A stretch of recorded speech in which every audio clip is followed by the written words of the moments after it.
कि 7 दिन का हम वक्त दे रहे हैं। आज शनिवार है, अगले सोमवार को ये सब चिरकुटाई करने से किसी की राजनीति नहीं चलती है, समझे ना।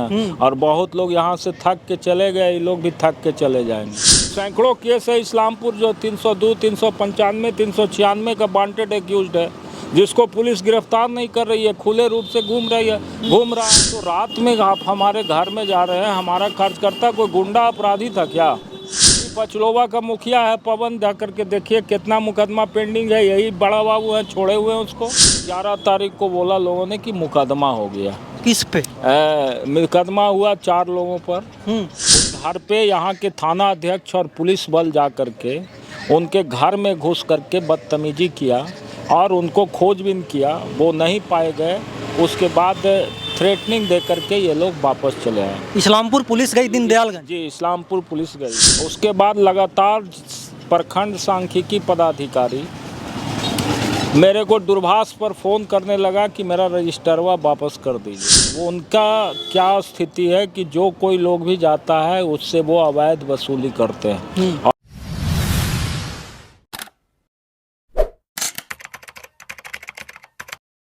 नमस्कार, प्रणाम। मैं अमित चौरसिया और आप देख रहे हैं नालंदा दस्तक। अभी हमारी मौजूदगी है इस्लामपुर प्रखंड के राजद कार्यालय के पास और यहाँ पे राजद के कुछ कार्यकर्ता हैं और क्या बोलते हैं कि इस्लामपुर विधानसभा क्षेत्र के विधायक हैं राकेश कुमार रोशन।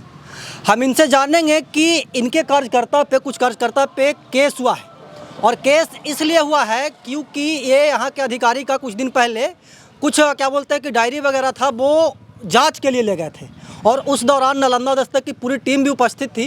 केस क्या हुआ है और इस केस होने के बाद जो यहाँ के माननीय विधायक हैं वो प्रेस कॉन्फ्रेंस आयोजित किए थे। विधायक जी, क्या क्या हुआ है पूरा मामला? आप लोग के ऊपर मतलब कि कहीं ना कहीं एक तरह से जुल्म ढाया जा रहा है, आप ये बोल रहे थे प्रेस कॉन्फ्रेंस में। जी बिल्कुल सही बात है। यहाँ के इस्लामपुर में प्रखंड सांख्यिकी पदाधिकारी के रूप में अरुण कुमार कार्यरत हैं। वो बगल के घोसी के रहने वाले हैं और अभी जो सांख्यिकी पदाधिकारी हैं, सरकार के निर्देशानुसार उनको जन्म और मृत्यु का पंजीकरण करना है। तो जन्म और मृत्यु के पंजीकरण के लिए सरकार के द्वारा जो विहित प्रक्रिया है उसके तहत लोग आवेदन करते हैं और उनके पास जाते हैं जन्म मृत्यु का पंजीकरण कराने। लेकिन वो उनका क्या स्थिति है कि जो कोई लोग भी जाता है उससे वो अवैध वसूली करते हैं और 1500 से 2000 रुपया हर लोगों से वो वसूली करके ही किसी को जन्म मृत्यु प्रमाण पत्र निर्गत करते हैं। मैं 9 तारीख को पिछले सोमवार को जनता दरबार लगाए हुए था। बहुत सारे लोगों ने हमसे आकर के शिकायत किया। तो शिकायत करने के बाद हमने लोगों की बात सुनने के बाद प्रखंड विकास पदाधिकारी इस्लामपुर को एक पत्र लिखा कि भाई मैं आपके कार्यालय में सांख्यिकी पदाधिकारी का जो कक्ष है वहां आना चाहता हूं और उनके खिलाफ कुछ आरोप है, उसका जांच करना चाहता हूं। कृपया आप उनको सूचित कर दें कि वो अपने कार्यालय में उपस्थित रहें। तो उसके बाद प्रखंड ये विकास पदाधिकारी का प्रत्युत्तर आता है कि आज सांख्यिकी पदाधिकारी प्रखंड कार्यालय में मौजूद नहीं हैं, इसीलिए आज मतलब आप ना आवें। 9 तारीख को आप नहीं आए? ना आवें ऐसा उन्होंने नहीं लिखा कि प्रखंड की ये सांख्यिकी पदाधिकारी आज मौजूद नहीं। फिर भी मैं 4:30 बजे अपना काम निपटा करके ब्लॉक परिसर में गया जहां आप भी मौजूद थे। मैं वहां जाने के बाद वहां जो कर्मचारी था उनको हमने बुलाया, उनसे पूछा भाई कि जन्म मृत्यु का रजिस्टर जो आप निर्गत करते हैं वो जरा ले करके आइए, उसको हमको देखना है। तो हमने उसका मूल्यांकन किया। मूल्यांकन करने के बाद पाया कि उसमें बड़े पैमाने पर अनियमितता है, जो हमने आपको भी दिखाया कि एक ही व्यक्ति 10-10, 15, 20-20 को प्रमाण पत्र प्राप्ति का दस्तखत किए हुए हैं। तो विधिवत हमने उनका रजिस्टर ले लिया और रजिस्टर लेने के बाद उनको हमने एक दे दिया रिसीविंग लेटर भी लिख करके कि हम आपका रजिस्टर ले जा रहे हैं। इसका वेरिफिकेशन के लिए मैं डीएम साहब को दूंगा और आपको हम प्राप्ति दे रहे हैं। उसके बाद मैं चला गया वहाँ से लेकर के। जाने के बाद 11 तारीख को बैठक था जिला कार्यक्रम कार्यान्वयन समिति का। 11 तारीख को बैठक में मैंने भी इस प्रश्न को उठाया भरवली और लिख करके भी जिला अधिकारी को दिया। जिला अधिकारी ने हमारे लिखने के बाद जिला सांख्यिकी पदाधिकारी को बुलाकर कहा उन्होंने कि इनका रजिस्टर जो है और कंप्लेन जो है उसको ले लीजिए और उसको फिर आप रिसीव करके इनको दे दीजिएगा, हम लोग जांच करेंगे इसका। मैं उनको जा कर के दिया, उनका रिसीविंग भी है और रजिस्टर भी उन्होंने लिया, सारा चीज़ का रिसीविंग है। इसी बीच में 10 तारीख को सुबह हमको मालूम होता है कि प्रखंड सांख्यिकी पदाधिकारी ने थाना में कुछ लिखित रूप से दिया था, जिसके चलते रात में ये यहाँ के थाना अध्यक्ष जो हैं वो जाकर के दीनदयालगंज में हमारे पार्टी के कार्यकर्ता हैं बबलू यादव, उनकी पत्नी वहाँ की पंचायत समिति है मुजफ्फरा पंचायत का, उनके घर पे यहाँ के थाना अध्यक्ष और पुलिस बल जा कर के उनके घर में घुस करके बदतमीजी किया और उनको खोजबीन किया, वो नहीं पाए गए। उसके बाद थ्रेटनिंग दे करके ये लोग वापस चले आए। इस्लामपुर पुलिस गई दीनदयालगंज? जी, इस्लामपुर पुलिस गई। सुबह मुझे मालूम हुआ तो 10 तारीख को मैंने फ़ोन किया बड़ा बाबू को कि भाई क्या बात है, क्यों आप गए, कैसे क्या मामला है। तो उन्होंने कहा कि लिखित रूप से दिया है। तो उस समय मैंने FIR पढ़ा था, ना क्या कंटेंट्स था कुछ भी नहीं मैं जाना था।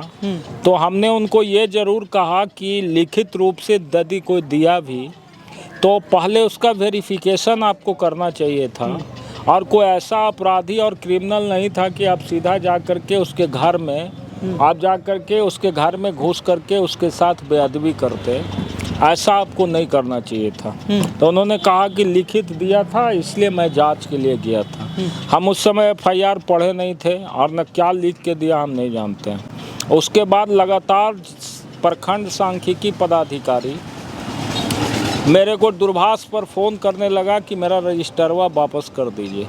हमने उसको बार बार कहा कि रजिस्टर मैं वापस नहीं करूंगा, रजिस्टर वेरिफिकेशन के लिए हम DM साहब को देंगे और DM साहब आपको विधिवत विभागीय स्तर पर रजिस्टर देंगे या नहीं देंगे उनका जिम्मेवारी है।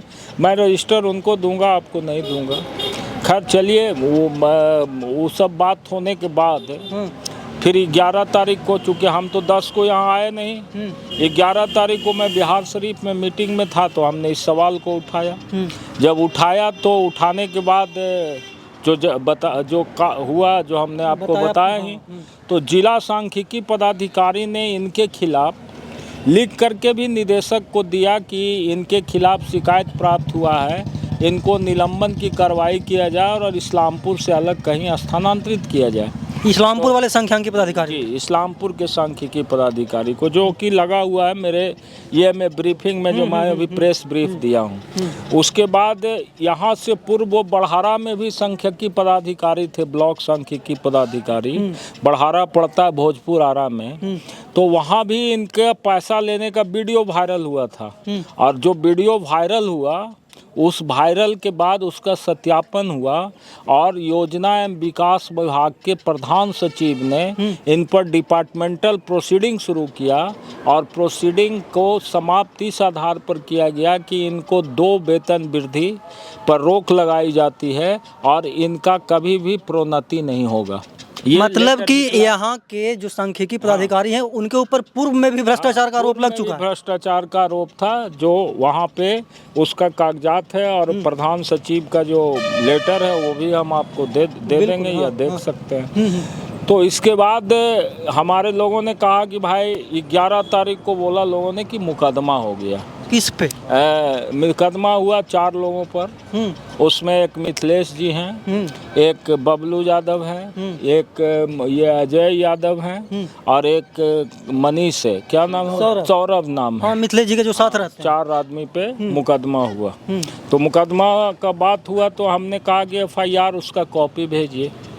FIR की कॉपी जब आया मेरे पास तो हमने जो पढ़ा उससे लगा कि जिस दिन की ये घटना बताई जा रही है उस दिन वो व्यक्ति जब ब्लॉक में उपस्थित ही नहीं था, तो ऑकरेंस किसके साथ हुआ?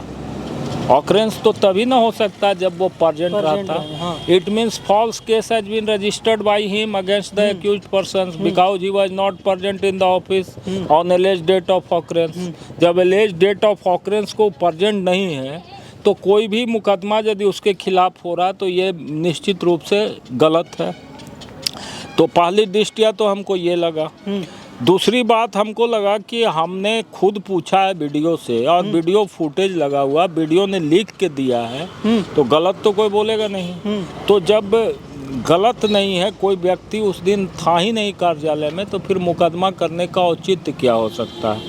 हम इस पर एफआईआर के हिसाब से जो सत्यता था, जो बातें थी कि किस तरह से ये फॉल्स केस है, हमने सारी बातों को लिख करके हम अभी अनुमंडल और अच्छी पदाधिकारी जो इस्लामपुर के अलग से हिलसा 2 जिसको बोला जाता है, उनको हमने दिया और बताया कि भाई इस तरह का केस है, ये बिल्कुल ही झूठा केस है और इसकी जांच कराइए। जांच कराने के उपरांत यदि ये पाया जाता है कि सूचक ने गलत केस किया है तो दंड प्रक्रिया संहिता की धारा 182(2)(11) के तहत इनके खिलाफ कार्रवाई होना चाहिए। क्योंकि कोई व्यक्ति झूठा केस करके किसी के खिलाफ मुकदमा करके उसको परेशान तंग तबाह नहीं कर सकता है। इसीलिए हमने इस बात को उनको कहा। दूसरी बात हमने कहा कि पुलिस कैसे गई, चूँकि अभी जिसमें 7 वर्ष से कम जिस केस में सजा है उसमें सुप्रीम कोर्ट का जजमेंट है। हाल ही में सुप्रीम कोर्ट में का जजमेंट है कि यदि कोई मुकदमा जिसमें 7 वर्ष से कम सजा हो, पुलिस के संज्ञान में ऐसी घटनाएं आती है तो पुलिस जिसके खिलाफ मामला दर्ज हुआ है उसको नोटिस देकर के बुलाएगी और बुला करके सारी तथ्यों की जानकारी प्राप्त करेगी और यदि सही मायने में दोषी पाया जाता है वो, तो या तो पुलिस उसके खिलाफ वारंट के लिए कोर्ट में प्रेयर करेगी या नहीं तो सेक्शन 41 सीआरपीसी जो था जिसको अब बदल करके सेक्शन 35 क्लॉज 2 सीआरपीसी हो गया, उसके तहत उसको बॉन्ड पर पुलिस छोड़ सकती है। ये अधिकार है। लेकिन without any search warrant no police can enter in the house of any accused person in night। कहीं रात में कभी नहीं कोई घुस सकता है। दूसरा चीज़ है सर्च एंड सीजर का जो प्रोसीजर है, सेक्शन 100 सीआरपीसी में कहता है कि every police officer who wants to enter the house of accused, first of all he has to give his self search before 2 independent witness। माने कोई भी पुलिस पदाधिकारी किसी के घर में घुसने से पहले वो अपना सर्च वारंट देगा दो स्वतंत्र साक्षी के सामने, तब वो इंटर कर सकता है और उसको वारंट दिखाना होगा। वो भी रात में नहीं, सनसेट के बाद नहीं और ये सनराइज के बाद पहले नहीं, सनराइज के बाद ही हो सकता है। तो रात में आप हमारे घर में जा रहे हैं, हमारा कार्यकर्ता कोई गुंडा अपराधी था क्या? सैकड़ों केस है इस्लामपुर जो 302, 395, 396 का वांटेड एक्यूज्ड है, जिसको पुलिस गिरफ्तार नहीं कर रही है, खुले रूप से घूम रहा है। अभी पचलोवा का मुखिया है पवन, जा करके देखिए कितना मुकदमा पेंडिंग है। यही बड़ा बाबू है, छोड़े हुए हैं उसको, घूमने के लिए घूम रहा है। डेली एगो केस होता है उस पर, तो उसकी गिरफ्तारी नहीं हो सकती है। वैसे लोग चूँकि राजनीतिक संरक्षण प्राप्त है, उनको राजनीतिक लोग संरक्षण दिए हुए हैं, इसलिए वो गिरफ्तार नहीं होगा। और हमारा कार्यकर्ता बिना कोई कसूर के उसको गिरफ्तारी उसके घर में घुस करके बेइज्जती करे, तो ये तो कानून इजाज़त नहीं करता है। इसलिए जो पुलिस पदाधिकारी गया उनके घर को सर्च करने के लिए, उनके खिलाफ भी कार्रवाई होना चाहिए। क्या लगता है विधायक जी, इसके पीछे का कौन है? मतलब कि कोई तो जरूर होगा, जैसे कि आप प्रेस कॉन्फ्रेंस में भी बोल रहे थे कि इसके पीछे जरूर कोई है। देखिए यहाँ चिरकुट का कमी नहीं है इस्लामपुर में, कोई राजनीति करने वाला आदमी नहीं है। राजनीति करने वाला आदमी होता है जो आमने सामने लड़ता है, पीछे में छिप करके कोई बार नहीं करता है। और राजनीति विचारधारा का होता है, राजनीति वसूल का होता है, नीति का होता है, सिद्धांत का होता है। ये सब चिरकुटाई करने से किसी की राजनीति नहीं चलती है, समझे ना। और बहुत लोग यहाँ से थक के चले गए, ये लोग भी थक के चले जाएंगे। आगे जनता सबको देख रही है, इसलिए हम किसी का नाम नहीं लेना चाहते। नाम लेने की ज़रूरत नहीं है, और आप भी समझते हैं, आप भी इस्लामपुर के ही वासी हैं। इसीलिए हम कहते हैं आज ये घटना बबलू के साथ घटा, कल ये घटना यदि पुलिस का मनोबल यही रहा और प्रशासन का इसी तरह का तौर तरीका रहा, तो क्या ज़रूरी है कि कल जदयू के कार्यकर्ता है घर में पुलिस नहीं घुसेगा? उसके यहाँ भी घुसेगा। इसलिए गलत के खिलाफ लड़ना हर पॉलिटिकल पार्टी का जिम्मेवारी है। और यदि आप राजनीति करते हैं तो राजनीतिक कार्यकर्ता चाहे जिस दल का भी हो, आपके प्रति प्रतिबद्धता रखता है, तो उसके ऊपर यदि जुल्म सितम अत्याचार हो रहा है तो आपको उसके पक्ष में खड़ा होकर के जुल्म और अन्याय के खिलाफ लड़ना होगा। लेकिन चिरकुटाई करने वाला लोग को तो लड़ना तो कभी आया नहीं, कभी संघर्ष तो किया नहीं, आंदोलन किया नहीं, तो ये लोग का यही काम रहेगा जो काम कर रहे हैं लोग। आखिरी सवाल होगा, ये सब जो पूरा प्रकरण है, आगे का क्या निर्णय है, आप लोग क्या डिसीजन लिए हैं? हम तो स्पष्ट रूप से प्रेस कॉन्फ्रेंस में कहा, हालांकि डीएसपी ने कहा कि कोई गिरफ्तारी नहीं होगी जब तक कि इसका अनुसंधान नहीं हो जाता है। ऐसे उन्होंने कहा कि you have produce sufficient evidence to proof that this case is not true. ये तो उन्होंने खुद अपने भी कहा, लेकिन कहा उन्होंने कि चूंकि ये सुपरविजन इंस्पेक्टर को करना है, तो इंस्पेक्टर को मैं सोमवार को बुला रहा हूँ और उनसे बात करके मैं सारी बातों पर ये डिस्कस करके इसको ही कर दूंगा। और जब तक कोई ये सुपरविजन नहीं होता है, कोई गिरफ्तारी नहीं होगा। लेकिन हमने स्पष्ट रूप से कहा है कि 7 दिन का हम वक्त दे रहे हैं। आज शनिवार है, अगले सोमवार को, इस सोमवार को नहीं, अगले इसके सोमवार को तक यदि हमारे केस का निष्पादन नहीं हुआ तो सोमवार को हम लोग ब्लॉक कार्यालय को घेरने का काम करेंगे। और चूंकि देखिए, कभी भी राजनीति में वही व्यक्ति सरवाइव कर सकता है जो हमेशा जुल्म और संघर्ष, जुल्म के खिलाफ संघर्ष किया है, गलत लोगों के खिलाफ संघर्ष किया है। जो गलत लोगों को प्रश्रय देता है उसको ये पता होना चाहिए कि आपका घर भी शीशे का है। आप दूसरे के घर पर पत्थर मारिएगा, आपके घर पे भी कोई पत्थर चला सकता है। इसीलिए गलत को साथ मत दीजिए, न्याय के साथ रहिए, और न्याय के साथ जो व्यक्ति चलता है वही आदमी राजनीति में तरक्की करता है। इसलिए हम लोगों की पूंजी है संघर्ष और आंदोलन।